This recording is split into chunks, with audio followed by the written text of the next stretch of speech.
Your brain is the most powerful weapon in the world. Once you put away your phones and your computers and all that we have nowadays, yeah, it's great. We're up to date.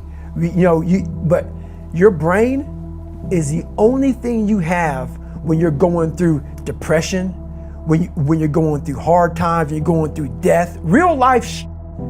You can't Google that, man. You're alone. You're alone. You may have a shrink you're going to, you may have a best friend you're going to, but there's 24 hours in the day where you're alone in this brain, and your brain is talking to you in all kinds of ways, and it wants to control you and pull you in these different pockets. If you can't control your own brain and your brain controls you, you got to tell your brain where you want to go and how you want to go and how you want to get there. You got to control it. If not, it's over. What existed for me was, okay, man, how am I going to make this work? And all I knew back then was hard work. The only way anything gets accomplished. That's all I heard back in those days. You got to work hard. You got to work hard. I'm not getting I can't get this paragraph. I can't remember what the f***'s in this paragraph to pass this test to get in the military. Read again. Still not getting it. Read again. But if you're not getting it, write it out. And that's how I started learning. Okay, well, I got to write out everything I do. And then write it out again and write it out again. And guess what happened? I got it. I can't swim. I'm negative buoyant. Go back again. I can't swim. Go back again. Go back again. Go back again. I got it. I realized if I keep going back and going back and going back until the just becomes, your mind will say, okay, we're going to figure it out. Because he is not going to stop. It's not like I'm going to try one more time. No, it's just like alarm clock goes off, boop, we're going back. I can't read right, we're going back. I gave myself no way out, and my mind realized that. They said, okay, we're going to adapt and overcome now. Like a lot of people say, trying hard. Your mind knows, man. It knows this guy's bull me, man. This guy's lying. There's no truth behind it. When I was in Navy SEAL training, people go, how were you there for 18 months? The program was only 6 months long. You were in 3 hell weeks in 1 year. No one's ever done that. How did you do that? I talk about the new norm. When I lived in a $7 a month place when I was growing up for a short period of time, I loved it. I didn't know any different. That was my norm. Once we moved out of that place, we moved to a $236 a month place. I was like, I never want to go back to that little piece of shit. But if you go back to that $7 a month place and you realize this is where I live, this is all I got, your mind says, roger that, this is home. So when I was going through Navy SEAL training for 18 months and going back through all the hard parts over and over again, I told myself after the first time, I knew it was gonna be a long journey there. My body was breaking down. It was just how it was going on. I said, you know what, this is my new norm. So my mind said, it's like going to work. Like you go to work, you put your suit and tie on, I go into suffering every day.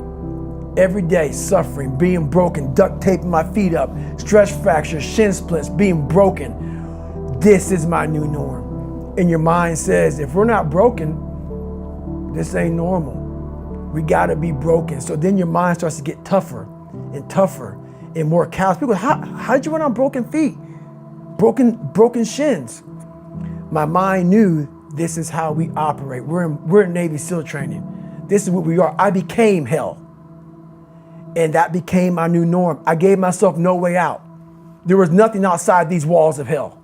Nothing. I love God, but for a short period of time, I became the devil because that was hell. I became the boss, the owner, the CEO of Navy SEAL training. That was my mindset. And that's how you get through things. You immerse yourself in wherever it is, and you become that.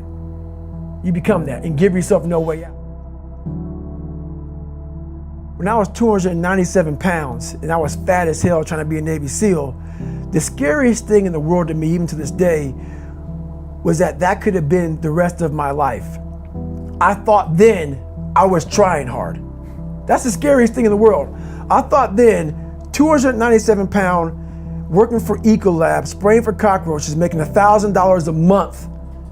I thought that was me at my 100% potential. Come to find out, a few years later, I wasn't anywhere near that. 106 pounds less, graduated Navy SEAL training, went on to do all these other things.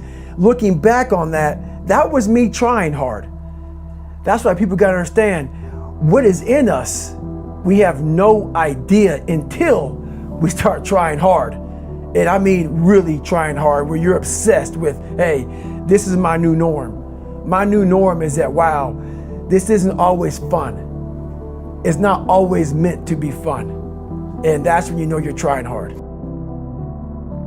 People hear my story and think this guy is sadistic. I realized how the brain works. I figured out how the brain works. I'm a scared kid, and that's what gives me so much power. I had no foundation, and I built this off of just researching the mind. The feeling you get is basically invincibility. You realize that you can't do it all the time. When you need to do it, I know I can go to a place that I can live in. And when you know that you can run on broken legs and you can do certain things that a lot of people can do, but they're not willing to do, this power, this sympathetic nervous system of fight or flight, and you're fighting, it gives you this charge of energy of when you're sitting there at 3:30, 4 o'clock in the morning and you're duct taping your feet up because they're broken, and you're doing it by yourself, and you're going through arguably one of the hardest training in the world.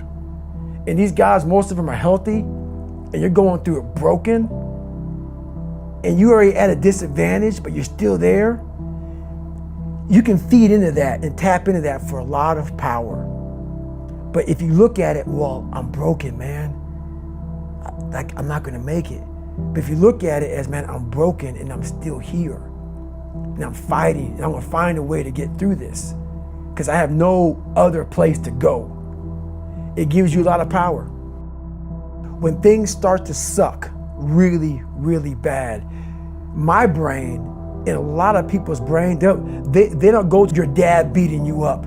Your brain says, we gotta get the out of here. This is miserable. So anger goes away a lot of times when you're suffering because your brain just says, we gotta run, we gotta go. So that anger is not popping up saying, oh, I wanna show them, I wanna show those people. No, there has to be a much deeper, when I say deeper, it has to be down to mineral soil. It has to be down to that nice mineral soil where nothing can burn. You can't burn dirt. So it has to be down that low, that literally is something in you that's at the core of your soul. But you don't find it unless you spend a lot of time with what you want to be in life. I can't give that to you. Right. You can't give it to somebody. When you find your true passion in life, and my passion for me was like, oh, I want to be, I don't give a Navy SEALs, Army, I don't give a shit. I want to serve my country. I want to be someone that I'm proud of. I want to look at myself in the mirror because I was so disappointed. That accountability mirror I talk about, I was so disappointed in what I saw every day. I wanted everybody to love David Goggins. And a lot of people did. I didn't love myself. But I knew a lot of us want to find peace first. So people say, man, you always talk about this suffering and pain and I'm at peace right now because I went through that. Right? You don't find peace first. If you do, Merry Christmas. More power to you. More power to you. I found peace on the opposite end of finding myself. And no one really finds themselves without going through trials, tribulations, suffering, accountability. And accountability is suffering. Being accountable every day for doing right for yourself, for the people next to you, it's miserable. It's hard. So, even the smallest details.